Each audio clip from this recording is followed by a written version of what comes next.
você gosta.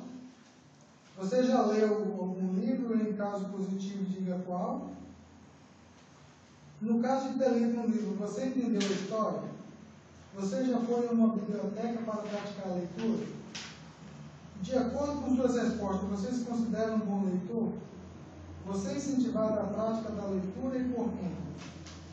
Então, durante essa pesquisa, no caso eu procurei fazer com a mesma quantidade de alunos para fazer uma comparação mais justa entre as duas escolas.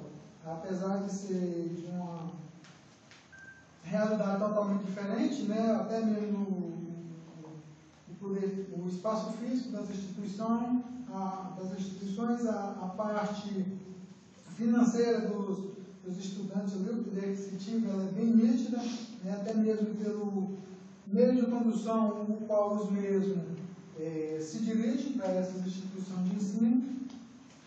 Então, de acordo com os dados que foi coletado, me surpreendeu porque eu esperava uma discrepância bem maior dos resultados, não foi o que eu encontrei. Sendo assim, o meu trabalho nesses capítulos, no caso, o capítulo 1, ler e escrever na escola, a leitura bem sucedida no capítulo 2, que mostra ali que o leitor entende o que lê e não só decodifica o que está escrito ali. Além deles lerem, eles entendem o que acontece nas entrelinhas. E o terceiro capítulo ali que fala do surgimento da pesquisa, de quando ela foi inserida no âmbito da educação, que até antes ela iniciou no âmbito antropológico, né? E no terceiro vem falando a partir de quando ela surgiu ali no âmbito da educação. Através dessa pesquisa, pude perceber que é possível formar bons leitores, sim, né? Favorecendo o material adequado, né? E usando as técnicas que hoje existem. Em primeiro momento, observei a pesquisa de campo, que foi questionado nos dados, como já viu, os alunos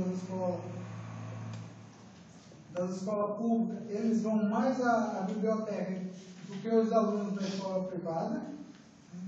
E nesse detalhe que eu anotei aqui, me chamou a atenção o seguinte, porque a hipótese é por que então que os alunos da escola pública, apesar de ser mais carentes, eles vão mais à biblioteca?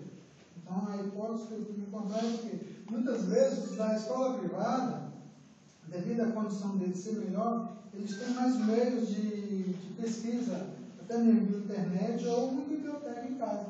Eles podem ter, por isso, o fato de menos pessoas ir na escola, ou da escola particular, e procurar uma biblioteca para isso. E é isso o trabalho. A palavra do professor Carlos André, para a Mariana. Olá, eu fiz algumas observações aqui e depois você assim a gente vai conversando um pouco sobre, tá? Deixa eu só achar aqui isso mais para a gente localizar. E mais uma vez o trabalho que traz essa ideia de perspectiva inclusiva, né? Estabelecendo uma comparação entre perfis socioeconômicos, né? E como a gente viu aqui no teu trabalho e nos outros trabalhos também, tem uma influência sim na formação do perfil de leitor, né? Não é a única influência, né? Como o Ricardo falou anteriormente, essa perspectiva determinista pode ser visualizada em alguns casos, em algumas ocorrências, em outras não, é? Mas ela existe sim. Aí você traz aqui a prática de leitura e de escrita na escola, né? A leitura e prática social, que está mais relacionada à ideia de letrar, a ideia do letramento, a ideia de fazer com que o aluno não só decodifique, mas interaja, se distancie do texto, estabeleça, por exemplo, a produção de um segundo texto a partir de posicionamento dele, faça leituras daquele texto, né? E a perspectiva da prática de leitura na escola. Não é? segundo capítulo você traz uma ideia de uma leitura bem-sucedida. Né? É importante a gente pensar também para a ideia de uma leitura bem-sucedida nos textos que vão ser acessados. Como você bem falou, o aluno da escola pública vai mais à biblioteca, acessa mais a literatura que está ali presente, os textos que estão ali presentes, porque talvez seja a única fonte que ele tem. E aí o aluno da escola privada, por uma questão econômica, socioeconômica, ele pode acessar outras formas de leitura. Então vão ser já gêneros diferenciados. Não é? Então para considerar uma leitura bem-sucedida, é importante situar o leitor também na prática de leitura. Qual vai ser essa prática de leitura? O que vai ser acessado? Tá? Até para considerar também a potencialidade de cada um. Tá? Esse traz um tópico também relevante sobre o prazer da leitura. Tá? A ideia da coleta de dados é interessante demais porque você traz justamente essa perspectiva de análise dos dois perfis. Tá? Levando em consideração justamente a perspectiva que você delimita aqui no teu trabalho de... Vou subir aqui, só um momento. É possível formar bons leitores de classes menos favorecidas em nosso país? Porque, como a gente discutiu aqui a manhã toda, é um fator importante. A sociedade é construída a partir de competição social. A escola traz essa proposta de ascensão social também. Né? Apesar desse discurso de acesso democrático, de inserção do cidadão brasileiro, de direito universal, mas a escola ainda assim vai estabelecer uma perspectiva de ascensão social. Por isso que nossos pais nos colocaram na escola e a gente coloca os nossos filhos na escola também. Então, é muito importante a gente estabelecer reflexões a partir dessa perspectiva. Não é? Agora, Mariana, eu acho que essa perspectiva socioeconômica para se desenvolver essa pesquisa, apesar de ter sido um grupo, lógico, considerando a proporção da nossa monografia, entendeu, do trabalho de conclusão, eu acredito que num trabalho mais amplo, talvez o desvio, talvez as informações que encontram sejam um pouquinho mais conflitantes, não sejam tão padronizadas, ou tão uniformes quanto as que tu encontrou. Porque justamente por considerar essa perspectiva da potencialidade de cada leitor. Entendeu? Talvez seja um pouquinho complicado associar essa questão socioeconômica a hábito de leitura. Porque tem, como acho que a Valéria trouxe, a influência da família é muito importante, a influência das instituições que ele está inserida é muito importante também.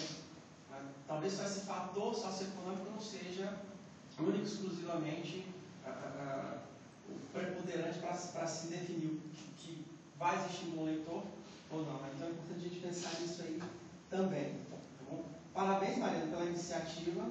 Tá? É um problema que realmente existe e que vai causar exclusão dentro da própria escola. Vamos ver se a escola, como a gente definiu aqui a manhã toda, traz uma perspectiva de acesso democrático.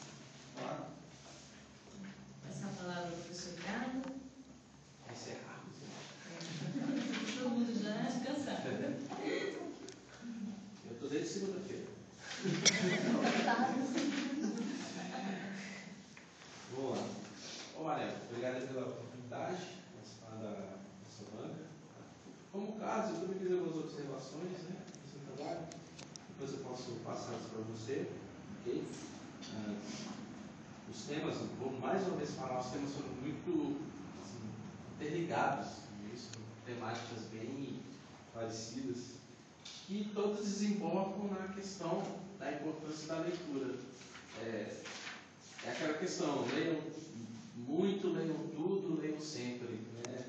Se você não tem uma boa base de leitura, você não tem conhecimento acerca de si próprio e conhecimento acerca do seu papel dentro da sociedade da qual você faz parte. A leitura é um passaporte para a cidadania. Você ler, você saber o que está lendo, você ter consciência das implicações daquilo que você está lendo, é algo fundamental para você se situar na sua coerência existencial dentro do seu contexto social. E é ler de tudo mesmo. Se você acha que alguma leitura não presta, ok, mas você tem de ler. Para eu dizer que a Crista Caras não presta, para eu te ler. Para dizer que a Contigo não presta, para eu te ler. Para eu dizer que José de Alencar não presta, para eu te ler. Eu li e achei que acho que não presta mesmo. Entendeu?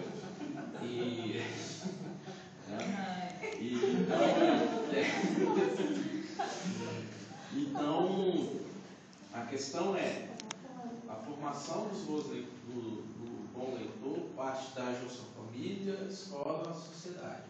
É jargão, é frase feita, mas é verdade. Entendeu? De casa é incentivado, chega na escola, dá o procedimento para afindar no convívio social, que vai te cobrando o que exatamente? Conhecimento, entendimento, interação, afinidade, entendeu? Quando você tem ciclo de amizade, é questão de afinidade. Então, as afinidades são conhecimentos, e os conhecimentos são pré-experiências que você já passou. Também já usei essa palavra muito hoje, pré-experiência. É isso? Então, você traz aqui a questão da prática, a questão da identificação, certo? Num trabalho mais à frente, eu sugiro que você também procure pesquisar sobre os níveis de leitura, né? E se as pessoas conseguem alcançar, por exemplo, nível elementar, nível superficial, nível profundo, certo? Que são esses passos, né, que vão sendo dados conforme os níveis educacionais pelos quais as pessoas passam, certo? Eu realmente não tenho, vou ter que, como eu falei, observações, mas você pode, só lendo, você pode identificar do que se trata, ok? E parabéns pelo seu findamento de curso. Né? Eu peguei vocês aqui lá no primeiro, segundo semestre. Né? Acho que foi no primeiro, né? Lá no segundo semestre fonético, mas parabéns aí pela etapa do primeiro e segundo. Fazer uma reflexão. Sim. Então, eu gostaria de agradecer a oportunidade aqui, mas é um prazer de estar apresentando esse trabalho. Pedir desculpa aí aos colegas, muitas vezes a gente conversa, às vezes atrapalha na produção deles, né? Agradecer aí.